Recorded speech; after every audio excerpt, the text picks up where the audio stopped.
त्या माणसाने हा शुक्ला नावाचा जो माणूस आहे त्याने जी वक्तव्य केलेत ती अशी केलेत की दररोज शेकडो मराठी माणसं माझ्या समोर झाडू मारत असतात, अशा पद्धतीची वक्तव्य. एवढा माज, हा माज कसा काय आणि कशाच्या आधारावर? आणि तुम्ही कितीही प्रयत्न करा, तुम्ही पोलिसांकडे जा, सरकारकडे जा, मला जे पाहिजे ते मी करेन, हा माज कसा काय? आणि ही त्याची सगळी वाक्य मी सांगितली, माझ्या पदरचं एकही वाक्य याच्यामध्ये नाही. हे कालचं पण जे प्रकरण जे झालेलं आहे हे तुम्ही मराठी लोक मांसाहारी खातात, इथे घाण करतात, याच्यावरनं झालेला तो वाद आहे.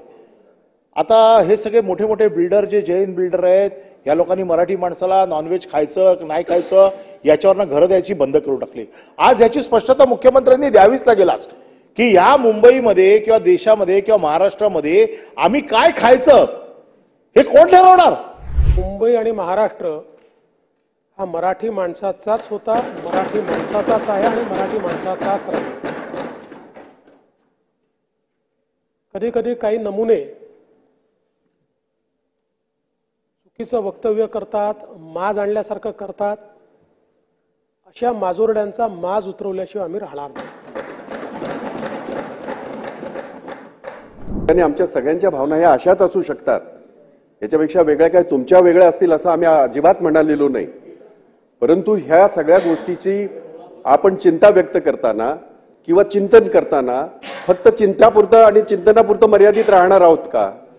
ही जी काय म्हातारी मेल्याचं दुःख नाही, काळ सोकावलाय आणि अशा पद्धतीने काळ सोकावलाय की ही म्हणण्याचं धाडस महाराष्ट्रामध्ये, छत्रपती शिवाजी महाराजांच्या महाराष्ट्रामध्ये, शाहू फुले आंबेडकरांच्या महाराष्ट्रामध्ये यांचं धाडस कसं वाढतं की तुम्ही आता सरकार बदललंय, तुम्ही आता मारवाडी भाषेतच बोला, ही सांगण्याची त्यांची हिंमत कशी होते?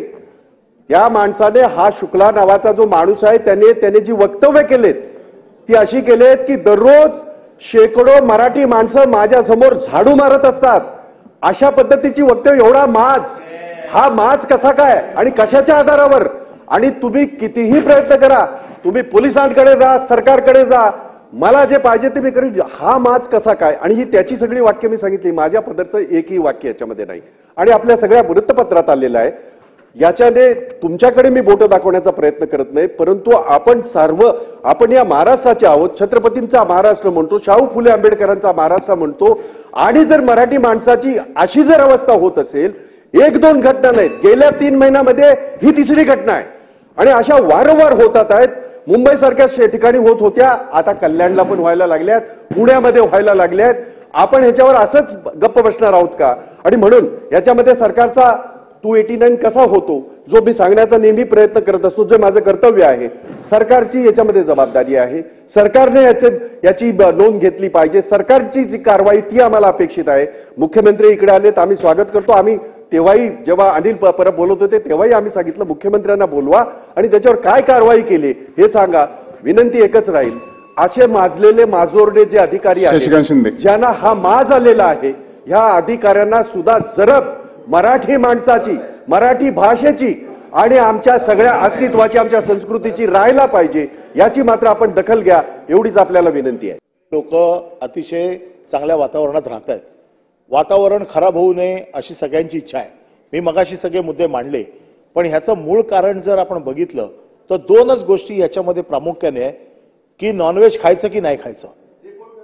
हे कालचं पण जे प्रकरण जे झालेलं आहे हे तुम्ही मराठी लोक मांसाहारी खातात, इथे घाण करतात, याच्यावरनं झालेला तो वाद आहे. आता हे सगळे मोठे मोठे बिल्डर जे जैन बिल्डर आहेत, या लोकांनी मराठी माणसाला नॉनव्हेज खायचं नाही खायचं याच्यावरनं घरं द्यायची बंद करून टाकली. आज याची स्पष्टता मुख्यमंत्र्यांनी द्यावीच लागेलच की या मुंबईमध्ये किंवा देशामध्ये किंवा महाराष्ट्रामध्ये आम्ही काय खायचं हे कोण ठरवणार? हे कोण, दुसरा कोण ठरवू शकत नाही. माझा बिल्डर नाही ठरवू शकत की मी काय खाणार आणि मी काय खायचं, काय राहायचं, कसं राहायचं. हे अधिकारी, त्या माणसाचे वडील वारलेत, त्याने केस काढलेत, त्याला सांगतो ये टकला मेरे को क्या सिखाएगा? तो म्हणतो माझे वडील वारलेत.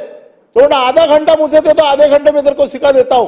हा अधिकारी जर अशा पद्धतीने मंत्रालयाच्या जोरावरती, जे मंत्रालय मराठी माणसाचं मंत्रालय म्हणून ओळखलं जातं, तिकडे सांगतो की 56 लोक तिथे झाडू मारतात माझ्या समोर, आणि अशा अधिकाऱ्यांवरती आज मुख्यमंत्री कारवाई करणार आहे की नाही, मला याची चिंता बिलकुल नाहीये. की कारवाई होते की नाही होते, पण याच्यात उद्याची मुंबईतली दंगल किंवा मुंबई किंवा MMR रिजन मधली दंगल लपलेली आहे, एवढंच लक्षात ठेवा. जे ट्रेन मध्ये चाललंय, तुम्ही भाईंदर पासून ट्रेन मध्ये या. प्रवीण दरेकर, तुम्ही राहता बोरिवलीला, दहिसरला, कधी ट्रेन मधनं तुमच्या इकडचे लोक येत असतील, 4थी सीट देत नाहीत मराठी माणसाला.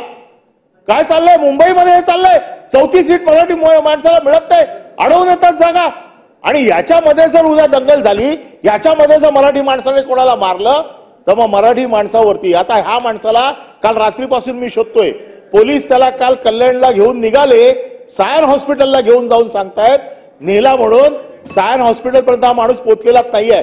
हा माणूस कुठे आहे आज सकाळपर्यंत माहित नाहीये. काल रात्री मी या माणसाशी बोललो, ते म्हणाले पोलीस मला घेऊन कल्याणवरला निघालेले आहेत, कुठे घेऊन चाललेत मला माहित नाही, त्याची तक्रार दाखल कधी झाली मला माहित नाही. पण काय भीती आहे की नाही कोणाला? काय कोणी उठतंय सरकारच्या नावावरती दादागिरी करते, कोण म्हणते अभी बीजेपी की गव्हर्नमेंट आई है, मारवाडी में बात करनी पडेगी, मराठी माणसाला कार्यालय नाकारलं जाते. या महाराष्ट्रात मराठी माणसाने राहायचं की नाही हे आता मुख्यमंत्र्यांनी आम्हाला सांगावं, म्हणून ही 289 लावलेली आहे. परब साहेब, असला फडतूस माणूस मुख्यमंत्र्यांची प्रतिष्ठा काय काय कामाला पणाला लावू शकेल?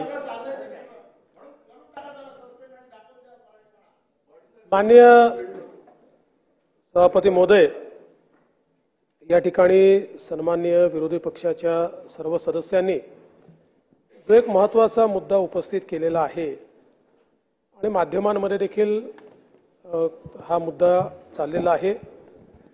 अखिलेश शुक्ला या व्यक्तीने आणि त्याच्या पत्नीने या ठिकाणी एक भांडण झालं आणि त्या भांडणामध्ये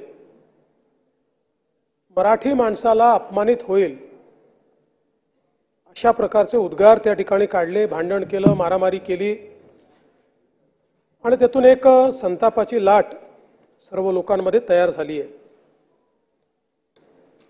पहिल्यांदा तर मी या ठिकाणी सांगू इच्छितो की हा अखिलेश शुक्ला MTDCचा कर्मचारी आहे. त्याच्यावर FIR नोंद झालेला आहे.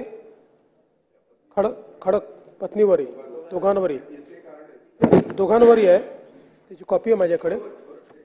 खडकपाडा पोलीस स्टेशनमध्ये दाखल करण्यात आलाय. त्याला तात्काळ निलंबित करण्याची कारवाई या ठिकाणी करण्यात येते आहे आणि पुढील कारवाई पोलीस करतील. मुळात कोणाच्याही मनामध्ये शंका असण्याचं कारण नाही. मुंबई आणि महाराष्ट्र हा मराठी माणसाचाच होता, मराठी माणसाचाच आहे आणि मराठी माणसाचाच राहील.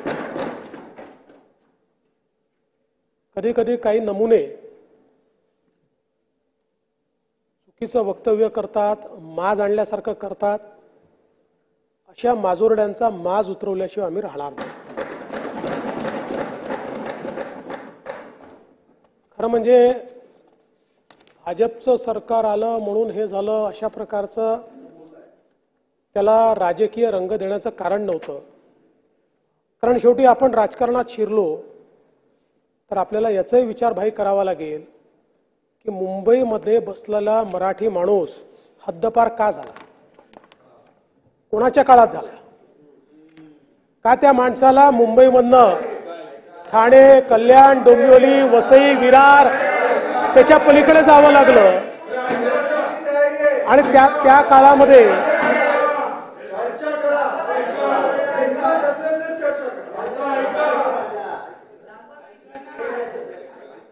भाई माझे मित्र आहात तुम्ही, मुजोरी करायला हिंमत लागत नाही. तथ्यावर बोललं पाहिजे आपण सगळ्यांनी आणि तथ्य हेच आहे. आज मुंबईचं सगळं रिडेव्हलपमेंट कधी झालं, त्या रिडेव्हलपमेंट मधला मराठी माणूस बिचारा कुठेतरी 300 स्क्वेअर फूट मध्ये बसलेला आहे आणि मोठ्या मोठ्या फ्लॅटमध्ये कोण राहत आहे त्या ठिकाणी. पण एक निश्चितपणे आपण सगळ्यांनी मान्य केलं पाहिजे, मुंबई महाराष्ट्राची आर्थिक राजधानी आहे. या आर्थिक राजधानीमध्ये देशभरातला टॅलेंट पूल येतो आणि ते सगळे त्या ठिकाणी राहतात. आणि मी हे बघितलेलं आहे, मुंबईमध्ये 3-3, 4-4 पिढ्यांपासून राहणारा उत्तर प्रदेशच्या एखाद्या जिल्ह्यातून आलेला व्यक्ती तुमच्या माझ्यासारखी उत्तम मराठी बोलतो, तुमच्या माझ्यासारखा आपले सगळे सणवार त्या ठिकाणी साजरा करतो, किंबहुना गणपतीसारखा आपला सण हा ज्यावेळेस तो साजरा करतो त्यावेळेस तो उत्तर भारतीय आहे की मराठी आहे असा प्रश्न आपल्याला पडावा, अशा प्रकारची परिस्थिती आपल्याला पाहायला मिळते. मात्र हे जे काही लोक असा माजुरडेपणाने या ठिकाणी बोलतात त्याच्यामुळे मुंबईच्या सोशल फॅब्रिकला देखील एक प्रकारचं गालबोट लागतं. आणि म्हणून मराठी माणसाचा आवाज म्हणून या विधान परिषदेच्या माध्यमातून, विधानमंडळाच्या माध्यमातून मी ठणकावून सांगतो की कुठल्याही परिस्थितीमध्ये मराठी माणसावर अन्याय आम्ही होऊ देणार नाही. आणि प्रत्येकाला काय खायचं याचा अधिकार आणि स्वातंत्र्य हे संविधानाने दिलेलं आहे. एखाद्या समाजाला शाकाहार महत्वाचा वाटतो तर तो समाज निश्चितपणे शाकाहारी लोकांचं संघटन तयार करू शकतो, त्यांच्याकरता एखादी योजना तयार करू शकतो. पण इन जनरल अशा प्रकारे यांना आम्ही राहू देणार नाही, त्यांना आम्ही राहू देणार नाही, घर नाकारणं अशा प्रकारचे अधिकार कोणालाही नाही.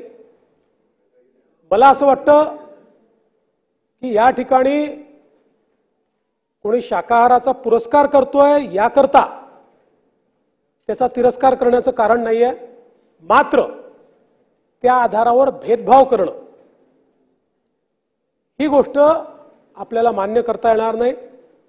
आणि म्हणून या दृष्टीने देखील अशा प्रकारच्या तक्रारी जर आल्या तर त्याच्यावर योग्य कारवाई करण्यात येईल. आणि मला असं वाटतं की आपल्या देशामध्ये अनेक परंपरा आहेत.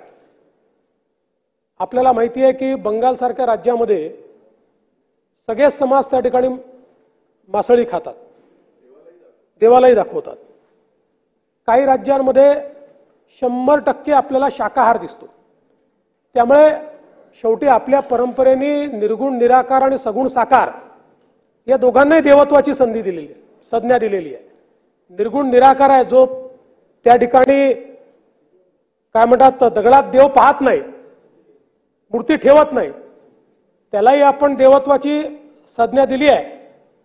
आणि माझ्यासारखा माणूस ज्याला मूर्तीमध्येही देव दिसतो त्यालाही आपण त्या देवाला देवत्वाची संज्ञा दिली आहे. आणि मला असं वाटतं की आपल्या देशाचं हे जे वैविध्य आहे ते वैविध्य त्या ठिकाणी टिकलं पाहिजे, ही देखील आपली जबाबदारी आहे. पण त्याच वेळी जी आमची क्षेत्रीय अस्मिता आहे, एक आमची राष्ट्रीय अस्मिता आहे, तशीच आमची एक क्षेत्रीय अस्मिता आहे. आणि ती क्षेत्रीय अस्मिता म्हणजे आम्ही सगळे मराठी आहोत, त्या मराठीचा आम्हाला अभिमान आहे. त्यामुळे अशा अभिमानावर जर कोणी घाला घालत असेल तर जेवढे तुम्ही व्यथित आहात तेवढे आम्ही व्यथित आहोत. त्यामुळे त्याच्यावर निश्चितपणे कडक कारवाई केली जाईल.